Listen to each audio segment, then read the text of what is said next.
কিন্তু শেখ হাসিনার দোসরেরা যারা রয়ে গেছে বিভিন্ন সেক্টরে, আইন মন্ত্রণালয়ে, স্বরাষ্ট্র মন্ত্রণালয়ে এবং গণপ্রশাসন মন্ত্রণালয়ে, আমরা কাউকে সরাতে পারতেছি না। এটাই আমাদের ব্যর্থতা।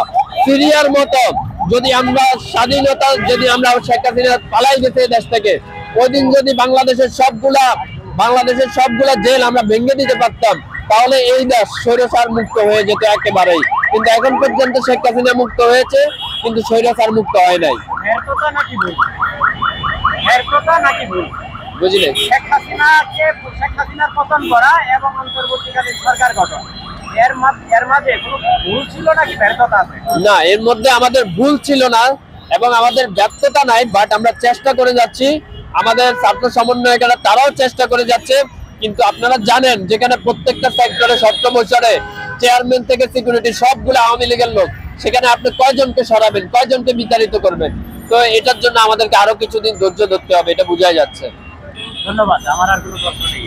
আমার একটা প্রশ্ন হয়, এই যে সার্জিস ভাই যে পদত্যাগ করলো জুলাই ফাউন্ডেশন থেকে, এটা আপনি কিভাবে দেখছেন আর এই ঘটনাটা কি? এখানে আসলে তেমন কোনো ঘটনা বলবো না, আসলে এখানে বলার মতো কিছু নাই। এখন আপনারা জানেন সার্জিস ভাই একটা সরকারের মধ্যে রয়েছে, তো সে ভবিষ্যতে হচ্ছে রাজনৈতিক ভাবে হচ্ছে অগ্রগামী হবে। তো সেক্ষেত্রে রাজনৈতিক দিকে ফোকাস করতে হলে, নিরবিচ্ছিন্ন রাজনীতির দিকে ফোকাস করতে হলে তাকে অবশ্যই সরকার থেকে সরে আসতে হবে। না হলে হয়তো তার অপোজিট পার্টি যারা রয়েছে, বেসিক্যালি বিএনপি, অবশ্যই তারা প্রশ্ন উঠাবে যে সরকারের সাথে থেকে আপনি রাজনীতি করতে পারেন না। তো আমার মনে হয় সে নিজের দিক থেকে যাতে স্বচ্ছ থাকা যায়, ওই বিষয়টাকে চিন্তা করেই হচ্ছে সে পদত্যাগ করে দিয়েছে। ছাত্ররা যে রাজনীতির দল করছে, অনেকে বলতেছে তাদের এখন পড়াশোনা করা, তারা পুটা নিয়ে ব্যস্ত ছিল, কিন্তু পুটা তো হয়ে গেছে, কিন্তু রাজনীতির লোক তো এই কথাটা আন্দোলনের আগে বলতেন যে আন্দোলন করার কি দরকার, তোমাদের দরকার পড়াশোনা করা, তাইলে তো আর আন্দোলন করতাম না, শেখ হাসিনাকে ভাগাইতাম না। তখন আপনারা আন্দোলন করতেন, আপনারা শেখ হাসিনাকে ভাগাইতেন, সমস্যা তো ছিল না। একটা কথা মনে রাখবেন, এই ছাত্র জনতা মিলেই হচ্ছে শেখ হাসিনাকে পালাতে বাধ্য করছে।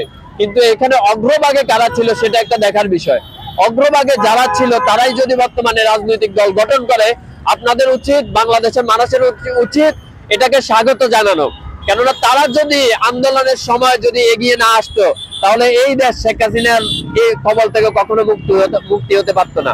সুতরাং তারা যদি রাজনৈতিক দল গঠন করে, সেটাকে আপনাদের স্বাগত জানানো উচিত, না তো তাদের বিপক্ষে বলা উচিত। অবশ্যই তাদেরকে স্বাগত জানানো উচিত। অনেকে বলছে যে এই যে রাজনীতি দল করে, কিন্তু এতে ছাত্রদের জীবন ধ্বংসের পথে যাবে, অনেকে বলছে এই কথাটা। দেখেন, রাজনীতি যদি অপরাজনীতি না হয়, তাহলে ছাত্রদের জীবন ধ্বংসের কোনো কারণ নাই। অলরেডি আমাদের যারা প্রবীণ রাজনীতিবিদ যারা রয়েছে, তারা অলরেডি দুর্নীতির সাথে চলতে চলতে তারা এতটা দুর্নীতিগ্রস্ত হয়ে গেছে, এখন আর তারা ভালো মন্দের তফাৎ বুঝে না।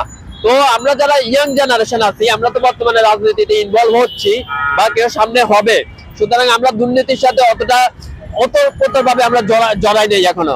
সুতরাং বলা যায় যে আমরা ভালো মন্দের তফাৎ বুঝি। আচ্ছা ভাই, এটা লাস্ট